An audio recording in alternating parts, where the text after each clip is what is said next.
자, 오늘은 오랜만에 책 추천 영상 가지고 왔는데 좀 지적이게 보이고 싶어서 안경을 좀 써볼까 해요. 어때? 좀 지적이게 슬픈 책들 위주로 가지고 와봤고 완전 대성통곡, 완전 팡팡 울었던 책부터 시작해서 뒤로 갈수록 살짝 울컥하는 정도의 다양한 종류의 눈물로 책을 가지고 와봤습니다.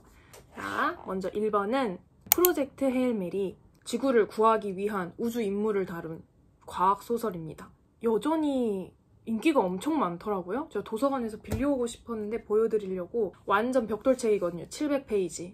다 대출 중이어가지고 빌려오지를 못했어요. 내가 누구고 내가 이 우주선에 왜 타고 있지를 기억하지 못한 채로 우주선에서 눈을 뜬 장면으로 시작을 해요. 배에 있는 2명의 동료는 이미 사망한 상태고 어떤 이유로 우주선을 타게 됐는지에 대한 줄거리는 주인공이 이제 기억을 더듬어 가면서 함께 알아가는 게 더 재밌을 것 같아서 생략할 거고요. 우주에서 이제 다른 외계 생명체를 만나서 서로 협력하고 알아가는 우정 소설이기도 해요. 근데 이제 그 둘의 이제 우정이 이제 완전 눈물 나요. 눈물 바가지에 눈물 한 바가지 한 바가지였어요. 저는 막 울다가 웃었어요. 내 자신이 너무 웃겨가지고 와, 지금 인간과 외계 생명체의 우정이 지금 이렇게까지 감동적이고 슬플 일인가? 근데 이 작가분이 소설가이면서도 컴퓨터 프로그래머고 이제 어릴 때부터 과학, 우주, 물리학 이런 데 관심이 많았대요. 그 모든 과학적 내용이 이 책에 다 담겨 있는데 그냥 과학 범벅 책이에요. 그래서 이제 파워 문과인 저는 그 과학 내용은 다 패스하고 스토리만 읽었거든요. 되게 유명한 그 3대장 책 작가예요. 바로 마션 영화를 찾아봤고 프로젝트 헤일 메리도 2026년에 영화화로 나온다고 합니다. 그래서 잔뜩 기대 중이고 외계 생명체가 어떻게 CG로 나올지가 너무 궁금해요. 그리고 두 번째는 이제 소년이 온다. 이것보다 더 많이 울게 될 책을 앞으로 만날 수 있을까? 라는 생각이 들 정도로 정말 진짜 대성통곡. 네, 헤일 메리호의 눈물은 진짜 감동의 눈물이었고 소년이 온다는 감정 소모도 굉장히 크고 안타깝고 화가 나고 괴로워서 눈물이 많이 나요. 시적 산문이라고 불릴 만한 그 한 문장 한 문장을 내 머리가 이 잔혹함을 이해하고 받아들이는데도 시간이 좀 걸려요. 그래서 길지는 않지만 결코 빨리 후루룩 읽히기는 어려웠던 감정 소모가 큰 책이었다. 그럼에도 불구하고 모두가 꼭 읽어봐야 하는 우리 역사의 깊은 상처의 한 조각이다. 특히나 제가 2번, 3번 다시 읽어보게 됐던 문장이 어떤 군중은 약탈과 살인, 강간을 서슴지 않으며 어떤 군중은 개인이었다면 다다르기 어려웠을 이타성과 용기를 획득한다. 후자의 개인들이 특별히 숭고했다기보다는 인간이 근본적으로 지닌 숭고함이 군중의 힘을 빌려 발현된 것이며 전자의 개인들이 특별히 야만적이었던 것이 아니라 인간의 근원적인 야만이 군중의 힘을 빌려 극대화된 것이라고 저자는 말한다. 인간이 무엇이지 않기 위해 우리는 무엇을 해야 하는가? 다면 꼭 한번 읽어보셨으면 좋겠습니다. 자, 그 다음 2단계로 넘어갈 거예요. 찡이 좀 많이 오래가서 눈물이 흐르진 않지만 눈물이 좀 많이 고였던 책이에요. 의도치 않았지만 둘 다 아침이라는 단어가 들어가더라고요. 먼저 아침 그리고 저녁 소개해줄게요. 2023년 노벨문학상 수상자입니다. 책을 즐겨 읽는 사람이든 그렇지 않은 사람이든 부담 없이 읽을 만큼 굉장히 짧은 책이고 깊은 여운과 생각을 잠기게 해주는 책이어서 임팩트가 확실하다고 해야 되나? 저는 가능하면 이러이러한 내용의 작품이에요 라고 구체적으로 설명을 하고 싶지 않아요. 작품이 갖고 있는 의미도 읽어가야만 알게 되는 내용들이 있기 때문에 의미를 하나하나 알아가는 과정을 직접 경험해 보셨으면 좋겠고 대신에 이 작가의 문체가 정말 독특해요. 마침표가 거의 없어요. 그냥 마침표가 없이 쭉 내달려서 처음 읽으시는 분들은 어떤 문장에 마침표가 찍힐까? 왜 어떤 문장에서야 마침표를 이 작가가 찍었을까? 그런 의미도 생각해보면서 읽으면 좋을 것 같아요. 아무것도 아닌 것이 사람이 되어 아이는 추운 세상으로 나와야 한다. 혼자가 될 것이며 언제나 혼자일 것이다. 그러고 나서 모든 것이 지나가 다시 아무것도 아닌 것이 되어 왔던 곳으로 돌아갈 것이다. 무에서 무로 그것이 살아가는 과정이다. 그것이 우리 인간 삶의 시작과 끝일지라도 그 살아있는 그 생 안에서는 무 이상의 그 어떤 것을 담아낼 수 있을까 사람이 살아가면서 그런 생각이 들었어요. 너무 여운이 장난이 아니거든요, 이 책이. 그래서 읽자마자 바로 독후감 한 페이지 쑥쑥 적고 집으로 돌아왔던 저한테 굉장히 의미가 있는 책이고 선물도 많이 할 만큼. 그래서 독후감을 오랜만에 펴봤어요. 뭐야? 어딨어? 여기 있다. 어머. 왜? 23년 11월에 읽었네? 시간이 너무 빠르잖아. 이거는 제가 독후감 썼던 내용 잠깐만 공유할게요. 모든 게 치열하고 바쁘게 흘러갈 때, 그래서 나조차 어디를 향하고 있는지 알 길이 없을 때, 혹은 모든 삶이 더덥고 허무하게 느껴질 때, 이유를 따져 묻고 싶을 때 이 책을 다시 찾게 될 것 같다. 이토록 가까운 삶과 저토록 머나먼 죽음이 쉼표들과 곳곳의 침묵들 사이에서 손을 잡는다. 그리하여 다시 한번 우리 삶 속의 죽음이, 죽음 속에 삶이 있다는 것을 일깨워준다. 우리 곁에 머물렀다가도 떠나 있다가도 하는 것. 그 죽음을 떠올리며 삶을 더 깊이 바라보라는 것. 다음은 아침의 피아노입니다. 의학자이자 철학자, 철학아카데미 대표였던 김진영의 첫 산문집이자 유고집. 임종 3일 전, 선망이 오기 직전까지 병상에 앉아 메모장에 썼던 일기 234편을 담고 있다.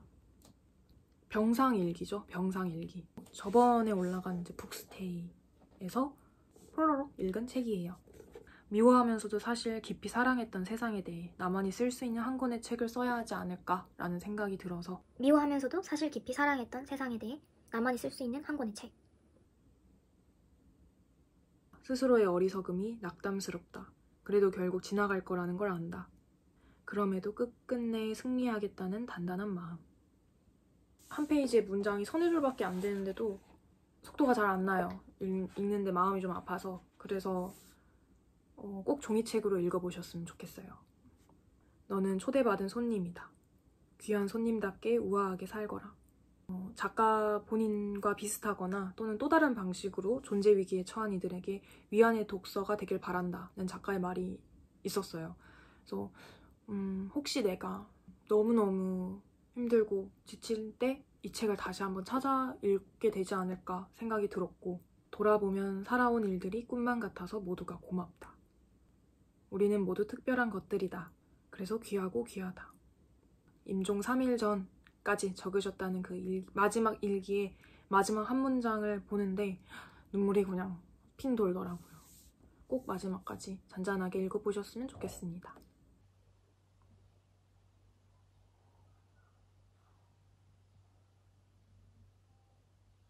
그리고 3단계.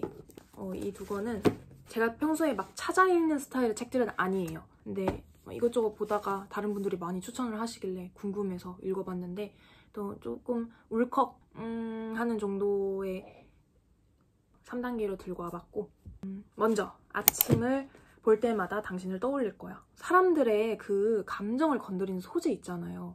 예를 들면 뭐 막 첫사랑, 엄마, 죽음, 뭐 이별, 추억, 용서, 막 그런 종류 주제들이 그냥 다 들어가 있어요. 안락사가 합법화된 우리나라를 배경으로 하고 있고요. 통과를 받고 입소를 하게 되면 본인이 또 죽음을 선택하기까지 대기 시간을 가져요. 마음이 바뀌면 또 다시 언제든지 사회로 다시 나가도 되고, 상처받은 사람들이 모여서 서로를 위로해가는 그런 스토리예요. 읽다 보면 살짝은 이렇게 좀 얘기가 흘러가겠구나 싶은 이제 클리셰적인 부분도 있는데, 그럼에도 불구하고 여운이 남는 소설이라 이래서 많은 분들이 추천을 했던 거구나 라는 생각이 들었어요. 주인공이 죽고 싶어 하니까 이제 엄마랑 좀 트러블이 많아요. 이제 어머니가 살고 싶어도 못 사는 사람들이 얼마나 많은데 하니까 주인공이 죽고 싶어도 못 죽는 사람들도 많아 이렇게 말을 하면서, 산다는 건 기다리는 일 같은 거야. 친구와의 약속이든 좋아하는 계절이든 하물며 밥이 다 되길 기다리든, 기다리는 거라곤 죽음뿐인 사람들도 있어. 고통의 정도에는 표준이라는 게 없는 거야. 타인의 고통에 대해 쉽게 말할 수 있는 권리는 아무에게도 없다고. 그 마지막, 고통의 정도에는 표준이라는 게 없는 거야 라는 문장이 이 책에서 가장 저한테는 기억에 남았는데, 제가 굉장히 위로를 받았던 순간이 떠올랐어요. 이 문장을 보니까. 아는 이제 선생님께 남들은 아무렇지도 않아 할 일들을 못 견뎌야 하는 내가 남들 다 견뎌내는데 이것도 못 참아?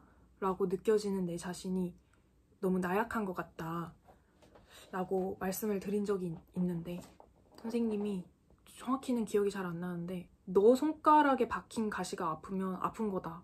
다른 사람한테는 별일이 아닌 게 중요한 게 아니고 그게 나한테 아프고 힘든 거면 그건 아프고 힘든 일이 맞다. 대충 이렇게 말씀을 해주셨는데 그때 그것마저 남들의 평균에 맞추려고 하고 있었구나. 괜찮을 누군가를 보면서 나도 괜찮아야 한다고 생각하고 혹은 그거를 나에게 강요하고 그것마저 나한테는 엄청난 큰 폭력이구나. 그 말을 들으니까 마음이 되게 편안했었거든요. 그게 가장 기억에 남는 일이었고, 만일 당신이 종종 마음을 앓는 사람이라면 노래 한 곡이 주는 행복 같은 것도 더 깊이 느끼는 사람일 것이다. 당신의 섬세한 심장을 믿었으면 좋겠다. 작가의 말로 감동적으로 마무리가 됩니다. 단순한 진심은 제가 옛날에 또 이 책을 찾으러 도서관을 빙빙빙빙 도는 헤매는 또 영상이 하나 있는데 결국 못 찾아서 못 읽었었거든요. 그래서 이제 까먹고 있었는데 어떤 구독자분께서 단순한 진심 읽었는데 너무 잘 읽었다고 또 댓글을 남겨주셔가지고 다시 읽어봐야겠다 해서 최근에 빠르게 읽었습니다. 그래서 어릴 적 프랑스로 입양을 간 주인공이 영화로 만들고 싶다라고 하는 연출가를 만나러 한국에 다시 돌아오면서 자신의 뿌리, 자신의 한국 이름의 의미와 과거 기억들을 되짚어가는 내용이에요. 감동 포인트가 이제 요쯤에서부터 이제 올라오기 시작하더라고요. 저는 작가 혹은 이 주인공에게 단순한 진심이라는 마음은 뭐였을까? 그거를 이제 딱 알게 되는 엔딩이 감동적이었어요. 아니 그래서 이제 제가 이제 책 두께 같은 거 같이 보여드리고 싶어서 열심히 책을 빌려왔는데 이게 비교가 잘 될지 모르겠네요. 비교가. 근데 이제 여기에 한 이만큼 헤일메리오 이만큼 이렇게 오랜만에 책 추천 영상을 가지고 와봤는데요. 여운이 아주 찡하게 가는 책들이 있다면 많이 추천해주세요.